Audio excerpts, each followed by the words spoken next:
আসসালামু আলাইকুম বন্ধুরা, সকলে কেমন আছেন? বন্ধুরা, আপনাদের জন্য আজকে নিয়ে আসলাম সিয়াম আহমেদের খবর। সিয়াম আহমেদ বাংলাদেশে নতুন একটি মুভি নিয়ে এসেছে, যা তার জন্মদিনে প্রকাশ করেছে। তার নাম জঙ্গলি।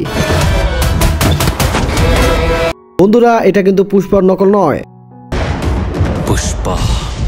পুষ্পারাজ ঝুঁকেগা নেই। শুরু করা যাক ভিডিও। এই সময় কম, শুরু করো। পরনে লুঙ্গি, ঠোঁটে তামাক পাতা, বা হাতে দিশাল্লাই কাঠি, পেছনে আগুন, লেলিহান শিখা, উঠছে দোকান, পায়ের নিচে তুমুল অগ্রসর শিকার হওয়া কারো দেহ, চোখে মুখে প্রতিশোধের স্পর্শ, ডান হাতের রক্তাক্ত মঙ্গুজ ব্যাট, হাতের ওপর বসে থাকা একটি কাক, কাকের লাল চোখ জন্ম দিচ্ছে কৌতূহলে। আর কিসের এত অগ্রস?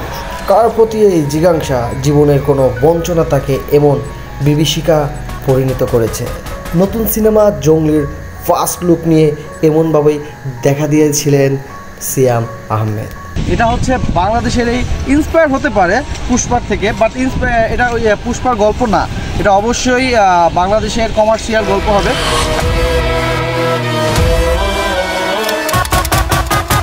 জঙ্গলির পরিচালক এম রহিমের আগে শান নির্মাণ করেছিলেন আজাদ খানের গল্পে।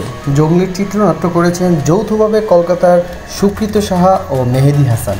এই ছবিতে নায়িকা হিসেবে থাকবেন শবনাম বুবলি। পর্দায় সিয়াম বুবলির রসায়ন দর্শকের নজর কেড়েছিল আগেই। রায়হান রাফির ওই ফিল্ম টান এর কথা মনে আছে সকলেরই, যেখানে জুটিবদ্ধ হয়েছিলেন এই প্রজন্মের জনপ্রিয় নায়ক ও নায়িকা সিয়াম বুবলি। তবে এই জুটিকে ঘিরেই হবে নতুন মুভি জঙ্গলি।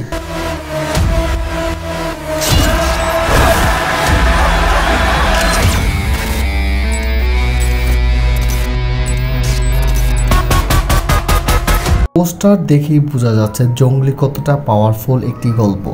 বাংলাদেশে এমন নতুন নতুন গল্প আসুক, সেটা আমরা চাই। বাংলাদেশের ইন্ডাস্ট্রি আরও উন্নত হোক এরকম গল্প দ্বারা, সেটাও আমরা চাচ্ছি।